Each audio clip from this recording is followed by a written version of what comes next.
Welcome to this week's episode of The Expendable Show. I'm your host, The Expendable. Well, I guess it's not this week's episode. We just did one on Sunday and it's Wednesday now.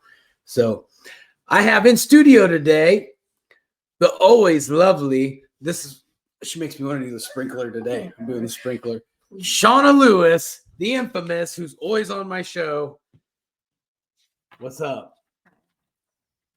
All right, so we had to do some readjusting. So now you can't see my beautifully painted black wall that I worked all day on. So, Shauna, there's a big story. It's been going on all week. Everybody pretty much knows it. It's on every news network, even the liberal ones.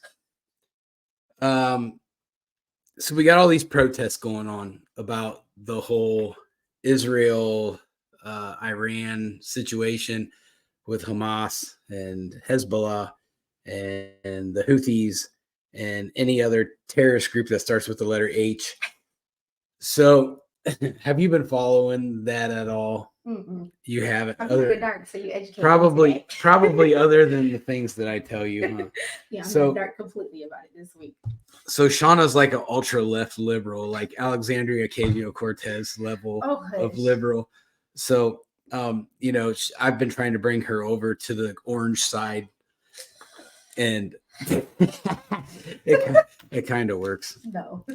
So we're going to talk about that today, and I have kind of a two different angles of that I want to talk about. Okay. Like I said, I told you earlier today that one of them's going to probably surprise you. Mm-hmm. So I'm not going to name all the college campuses that's got some crazy protests going on right now, but I think we're up to like a dozen of them now. Okay. I think Texas popped off today. Michigan popped off the other day. Texas what? University of Texas, not the state. I'm saying like what, Texas A&M, like what? University of Texas, the university that team up north, Okay. the Michigan. I'm gonna get yelled at for saying Michigan. That's a bad word in my house. So all these are going on, and like when you watch the clips from the news, I've noticed that you have kind of a blend between like people who look like they're from Middle East descent, and then you have these stupid white college kids that are jumping in there just to like debate something or to get rounded up by the cops. I don't know. I'm not real sure, but it just shows that the amount of, in my opinion, the amount of failure that's going on in our major institutions. And a lot of these are like Ivy League schools. You got these Ivy League kids. Would you want? I probably have a very different view that would surprise you on this. Right. So let me give you some fruit for thought on this. So one of the chants that they're chanting out there is death to Americans. Mm-hmm. Okay. Or death to America. The college student? Yes. Okay. So think about this. Mm-hmm. And I put this on my Facebook today and on Twitter and got quite a few, positive responses out of that. Mm-hmm. Would you want,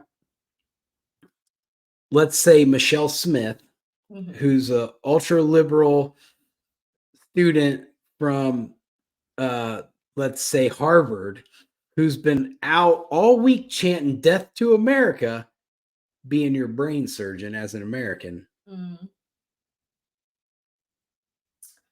I mean, I don't want nobody touching me that's saying death to America. I'm an American. If I'm laying on the question, it's that, right. I mean, but yes, no, I agree. Yeah, on a serious note, yes, no, that would be very concerning as a patient.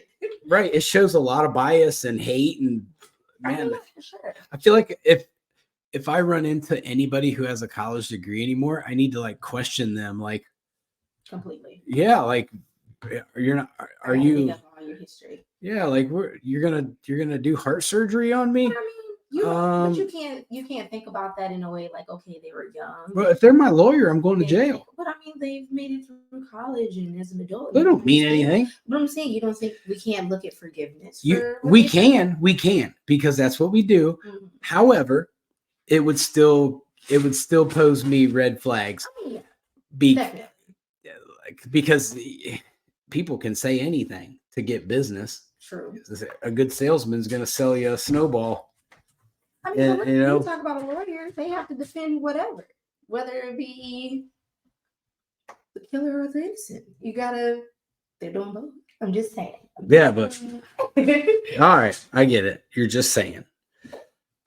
So to me, when I'm seeing these kids, and I saw this one where these two white girls, they were interviewing them, and they were like, "What are you hoping to get out of this?" And the one girl looked at her friend and goes, "Well, what are we out here protesting?" And I was like, "What are you doing? Like this could turn into something violent, and these two stupid girls are going to get caught in the middle of it, not even knowing what they're out there protesting. You know, they're probably Jewish." It's quite. Stop, please. It's actually, well, if it's in New York, definitely. They're probably. That's what I'm saying. It was at NYU. The two girls were at NYU. But I think the thing is, it's very disappointing, especially when you look at history. Like most protests were ran by, younger crowds. It wasn't the old people. It was the younger ones always voicing their opinions, always doing the sit-ins and things of that nature. So it's actually quite disheartening because you're like, wow. I can shame in history right now. I can tell you this. I'm glad that my children have already chosen their paths in life, because I'm not encouraging any more kids to go to college. Like they can go to trade school, make more money, have less debt, and not be a moron. I think everybody, if you're going to do college, I think it really depends on what job you're going to do. Like, it's got to be a plan. It's got to be a goal. Just like if you're telling them, you can't tell them to not do college, because it's just the same thing. If you tell them to go to a trade school, they still got to have a plan. Yeah, but we're talking about Ivy League schools here. These are supposed to be our finer institutions in America, and these kids are not being taught to see past the tunnel that they're being led in. They should. I get it, but my thing is like, how are we going to evolve as a society if we can't get these kids to see all the angles? They're misinformed, or they're underinformed. You have to think, like Ivy League, like it's very exclusivity in that. So the world is very small for them. It's not challenging. They're just like, oh, okay, everybody's out here doing it. The one or few students that actually do care about the movement and the protesting, they're just following those 2 or 3 individuals. So, but it's just like, I mean, I think definitely they need to be educating themselves before you stand for something, obviously. But it's just like at the same time, you have to think like it's their environment. I mean, because not everybody's going to get into the skull and bones. Oh, yeah. You're too lazy to. What's the point? I just want to show my displeasure. It's easier. No, I understand like that. I just feel like if you're going to go to a prestigious, university like Harvard or Yale or NYU or some of these other schools that are just acting a fool right now. Well, I think it's also too, you have to look at with the media, because out of everything that you could have chosen to display as part of the movement, this is what they show. Do I really want to get involved with the media? Because you'll have the right media's going, look at all these crazy college kids out here tearing stuff up, but then you have the liberal media going, well, it looks like another summer of peace. Yeah.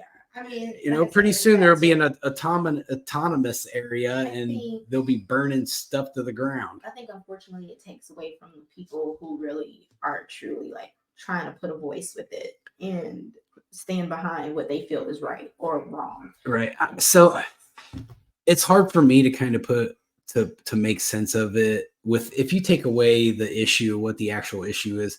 I find it hard to sympathize with protesters because I'm not the protesting type. Right. I'd rather lone wolf it and kind of, hide up in the tallest building and wait for my opportunity. But I don't. Numbers. I get that, but what are they going to accomplish at the end?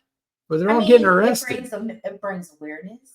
Awareness to what? I mean, it brings. So the thing, think about it. Like, it's showing a plethora of things, but it brings, at the end of the day, it brings awareness to the media. Like, because here's the thing, you're like, they're showing these girls that have absolutely no idea. Like, it looks stupid, but at the same time, it makes you question, well, what are they protesting about? Let me go Google. Let me go look it up. Let me go find on some platform to find out what's going on. Like, regardless of it, like I saw this So I saw this one white lady, and like these Jewish kids were walking past her, and she like lost her mind. Mm-hmm. She started banging on this rail and was like, "I am Hamas." I'm like, okay, so congratulations, you're Hamas. But do you understand it made me think, like, does this woman even understand what she's saying? Like, does she realize that the Biden administration has long already deemed Hamas a terrorist group? So, I hope somebody set her down and talk to her about that. I think the CIA needs to take her to a black site and interrogate the shit out of her. That's what I think. Just like they did with all the ISIS people here. That's a waste of time. She knows absolutely nothing. Well, that's my point. Like, her competency level is like this. Facebook post and that's it. Yeah, and went crazy. And then on top of that, Shauna, we were talking about this today, and a lot of these women don't understand that the organizations that they're rooting for, and I'm not going to throw Islam under the bus, because I'm going to get to that here in a second, but especially the terrorist groups like Hamas and Hezbollah and any of the other ones that are out there, the Houthis, they do not treat women well at all. Right. Like, it's bad. I mean, if you, but realistically, they're going back 200 years. When any woman who is rooting for this is basically taking women's rights and subtracting 200 years from it, and get treated even worse. I mean, the average, like, if you said here, Iran beats their women. Man. But here's the thing. I think if you were to do like a poll and you walk around and ask like American women, hey, would you like give up like this? Right. To be taken care of, but here's the things that you're gonna deal with. Right. Like, most women are gonna say no, like not being able to dress how they want to be like, hey, would you support Hamas if they're gonna behead you later? I mean, yes, all of those things. Yes, like, they would. I get it. They obviously would, because that's what they teach in liberal institutions. Look support the people who oppress you. When they started telling women that we could no longer do abortions, you see how upset women were. So I think any woman would. But I get that. That's a personal thing, though. But this is what I'm saying. Think about it like this. But they're blind. They're blindly supporting stuff that they don't know nothing about. That's what I'm saying, though. Think about it like this. Like, it goes back to what I was saying with the media. You have to think about what people are ingesting. Most people are on social media, some platform, whether it be Twitter, Facebook, Instagram, TikTok, it doesn't matter. So a lot of this information is like half fact checked. First and foremost, a lot of people ranting. You're right. What I'm saying? It's a lot of rants on social media right now. It's a lot of I create my own left facts and right on social media, and it's a lot of left and right on these platforms. So you think about when you're seeing this, women are seeing the photos of children being blown up. Like I remember when the whole hospital thing happened, and I was just so much like on Twitter, and Twitter is not censored, so everything was super graphic, and you're seeing kids with limbs gone. You know what I'm saying? So you have to think about what people are ingesting. When you say that these people are upset and they're uninformed, yes, obviously, but it's all an emotional response. Like, they're seeing these things and only like, oh my God, these people are being mistreated. Right. Like, I think you're right. You're right. What was one TikTok video, and it was showing like an aerial view of all like the entire, what they say, like it's like a concentration. Remember I was telling you about it was showing, basically saying like, oh, all Palestinians live in this little concentration camp, and like this, but it's like literally like an aerial view that is showing you like this is what their living conditions are, right, and stuff like that. So these are the things that are being ingested. And I'm gonna kind of get to my opinion on all that here in a second. I just don't. I just see how hard that women in this country worked to get even voting rights. When you look back at history, and to get treated correctly, and to be able, we have women in power everywhere now, except for Caitlin Clark, because I make more money than her. No, you do not. Yes, not with this Nike deal. You don't. Well, she can have the Nike deal, but that's a 2.8. You telling you? No, not at this point. You don't. My girl is killing it. I'm just saying, she ain't making Victor money. Oh, either way, don't do her. Wembayama. Whatever. Caitlin, she doing her thing. Don't worry about it. See, you count her pockets. This was wrong with me. I always worried about. I'm just saying. I was just looking at her W-2. Mine looks better. Mind your business. Did your mama tell you not to be looking at count other people's pockets? Well, it's on every social media out there. I didn't like Freedom of Information actor. No. Anyway. So I really have a big thing. I don't like to see, like, I just think the women are treated very poorly in certain parts of the world. It's not just parts of the Middle East, it's everywhere. There's a lot of places where women just are not treated well. And I think that I feel like that our society, especially, I don't have anything against transgender people, but I think that that movement has devalued women a bit as well. And I think that women are going to wake up one day and go, we have let these things destroy us as women. See, I don't think so, though. I think if anything, this has brought women together more than anything, because when the discussion came up, what is a true woman, and women are like, hey, well, I have this and that qualifies me being biologically a woman. Oh no, that's not it. It's about how you feel. No. We should ask Michelle Obama. Don't you start. And so my whole thing is like, Big Mike. I feel, don't you start. Disrespect the Black queen. You hear me? But my whole point is that when those things, I feel like when that started happening, women were like, okay, well, you don't have to deal with this. You don't have to deal with that. You don't have to deal with this. And though it has brought division between men and women even more, I still feel like it made us as a whole collective come together, because we're like, well, you guys don't know what it's like to deal with the harassment of being a woman every day. Emotionally, physically, mentally. You don't know at all what it's like to deal with any of those things. So it's just like, I think all of us collectively are like, you're not going to take my womanhood and try to make it your own and then tell me that I want to be like you, when that's not it. I'm the blueprint. So I mean, I realized that I probably have some NCAA eligibility left. And I was thinking about going back to college and like getting into wrestling as a female. No. I could probably win the national championship. No. They started to change a lot of this stuff. They started to do bans on all that stuff. Yeah, thanks to Riley Gaines. I forgot what city, but they like banned it now. Like that men transgenders can't compete with women anymore. California, it was somewhere else. California always makes all the bad decisions, and then Florida always makes the really good decisions. That's how it works. I can't. Either way, I think Ron DeSantis. Anyway, so let's go into the more the religious side of things, because I have everybody hates talking about that. I know, but I'm probably gonna get some haters from this, because I'm remember how we were talking earlier today, like I'm to the point as well where I've just had it. Like this whole situation doesn't make sense to me anymore. Right. So obviously this has been a war going on for the Holy Land for thousands of years. All over. Abraham chose the wrong child. They both make claim to the Holy Land. This is it's insane to think that that's what it is. I get it. Biblical prophecy, yada yada yada. It's in the Quran. They talk about it in the Torah. Like this is the story. I mean, yes.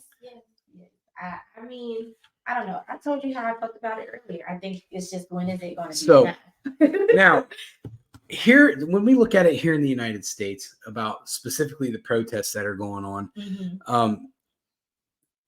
So if let's take out the terror groups, let's take out Hamas and the Houthis and the Hezbollah, and just focus on the Palestinians. Right. Because they're technically not considered a terrorist organization. They're a group of people that live in the Gaza Strip. Right. And they are part of the contesters of the land, which is fine. I don't have a problem with the contesting of the history. Everyone, it'd be the same thing as having a land contesting here. Right. But what I don't like about what's going on is they've basically taken Free Palestine and have turned it into, now you're hearing Hamas supporting. Right. Now you're hearing, you know, what are they calling it? The infada or whatever. They're calling for all this like violence now. Yeah. It's automatically gone to violence, and at some point it's gonna start, and that's a problem because when you look at, so I have a lot of friends that are Muslim, and I was watching this the Imam of Detroit, and he was given a really really good speech, and I agreed with 100% of what he was saying, and he was basically coming out saying, look, this is not Islam, and we need to remember that there's Islam, and then there's this radicalization, right? And it's the same thing with Christianity. There's Christianity, people that actually, are trying to do the right thing all the time. Then and then you have your radicals. It's the same. It's the same. And I'm sure I don't know enough Jewish people to know any better, but I'm sure that are your traditional peaceful Jews, and then you have your radicals. This isn't anything new.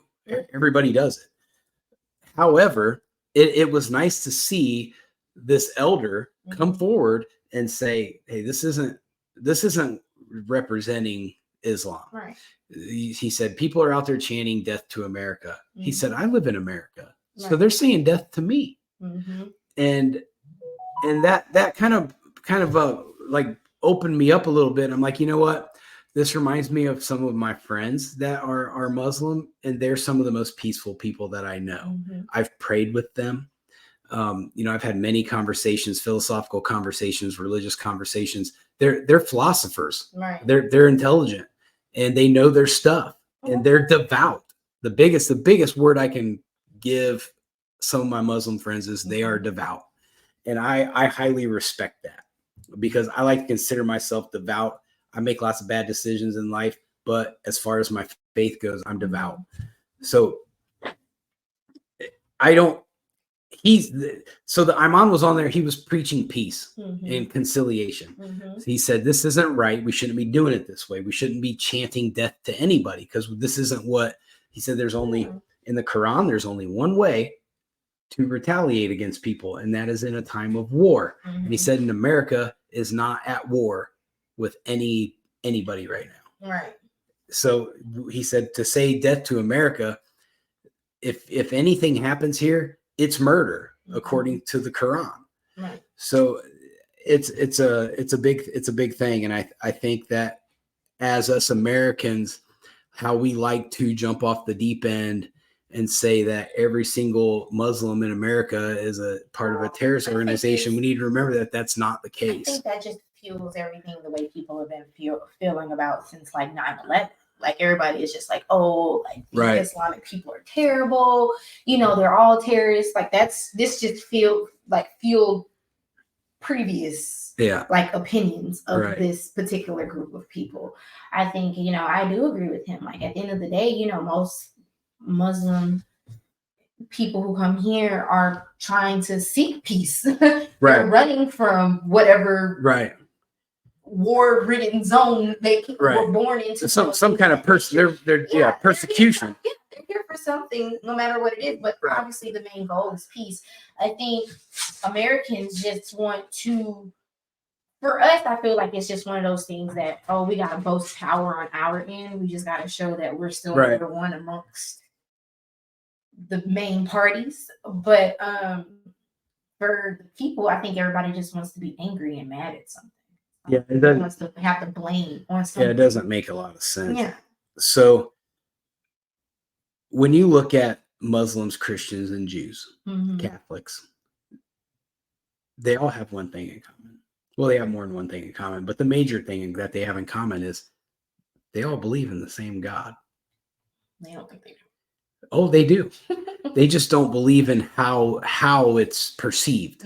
Okay, that's fair. Like the Muslims do not believe in the Holy Trinity, which is fine.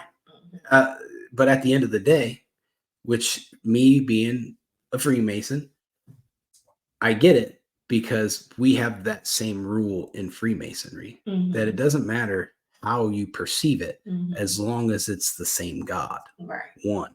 that one same God. So when I think about this, and I put it into that one single perspective, one God, you have all these religious groups believing in the same God. Right. It's just 3 different books telling 3 different stories of that one God. Yeah. And then you throw, they Muhammad's involved and, all that. Yeah. So, which I'm not gonna, contest that, because the parts of the Quran that I've read about Muhammad, he was an extraordinary human being. I mean, what do you say bad about Muhammad? Can you really say anything bad? No, you can't. He was devout. He was more devout than anybody. And that's respectable. Same thing with Jesus. The guy was more devout than anybody. He washed, poor people's feet, and he did all these miraculous things, just like Muhammad did. Muhammad was the messenger from Archangel Gabriel. So, there's the Catholic tie to it, because they believe in the archangels, but the archangels spoke directly. So it's all the same story. Right. It's just told slightly different in each book. Yeah, that's fair. And so when we go down this rabbit hole, and I'm sitting here thinking, would our one merciful God want all of his people? Now, I'm not just saying the Jews. I'm not just saying, yeah, right. He's going to be disappointed. He's going to go, why are you guys fighting over that desert sand right there? This is stupid. Yeah. I mean, y'all go over there, dap it up, do a line dance together, and have a party. Like, God's not going to want them killing each other, killing babies, killing kids, innocent bystanders. He's not going to want that. God doesn't want people to kill each other. I mean, but it's also too, you have to think about the mistreatment, all that's happening on both parties. Right. During it has to stop someday. The whole thing. And I think it's once everybody can get past the pain of the past. Yeah, but if leadership doesn't come together, if leadership doesn't make this truce happen, that pain is going to continue generation wise. It's already been doing that. It has, but somebody has to stop it. You have to have at least 2 generations stop in order to break the cycle. And I just don't feel confident in any leadership in the world right now. I mean, because everybody's got their own personal agenda. Right. So it's a waste of time. So my message. So I'm going to tell you a story, and like I said, I'm devout. I had an awakening, a while ago, and God spoke to me, and I had never heard God speak before. Right. And I always prayed, and I didn't know what I was praying for, and because I never got a response. I didn't understand what was happening. I just thought, well, you just pray, and then things magically happen in your life. But then that one day, God talked to me, and he said, Eric, you're going to go through so many trials and tribulations in your life. He said, but it all adds up. It's all going to add up to something. And for that moment, you're going to be prepared for what we have in store for you after you're done here. And so then I started thinking about it and thinking about it and thinking about it. And my whole life has been battles and basically gladiator things. Like I've done nothing but violence my whole life. So, and it made me think about it today as, so when I die, pretty much all the books believe that there's the struggle between good and evil.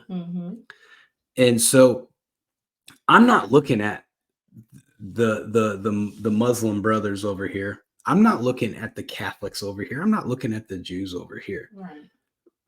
The devout will all be in the same place at some point. Right. And when that battle between good and evil happens, they're going to be right there beside me. Yeah. No matter what part of the Bible they were representing. Yeah. And So what I say is that it doesn't matter. That piece of ground over there doesn't matter. Mm-hmm. What matters is there's a bigger problem down the road with a bigger enemy that we're all going to need to be united against. Yeah. And I'll tell you, and I promised myself when I decided I was going to do a podcast, I said, you know what? I'm going to not filter myself. I'm going to tell exactly how I see it. So when I get to heaven, I feel that I'm going. I already talked to God. He told me. So I'm going to heaven. Mm-hmm. And when I get to heaven, and this is real, like when you really break it down, this is like some reality right here. You're gonna have a heart attack. You're probably gonna fly out of that chair. I'm gonna tell you. Okay. So I've been prepped. Mm-hmm. I've fought all the combat sports. I've done everything you can think of. Okay. So you're ready to go. When I go and this battle happens between good and evil, I'm going to kill everything coming out of hell. Okay. Everything. Mm-hmm. So that's what I urge all of my brothers and sisters of the one God, that we need to really think what's the bigger battle. It's not a piece of dirt in Israel. Yeah, it's the Holy Land. Yeah, a lot of really biblical people were there. But you know what? That's God doesn't want us fighting over that. We have a bigger fight with a bigger enemy. Yeah. Let's focus on that. Let's get our shit together on this planet so we can all be prepared to defend the kingdom later.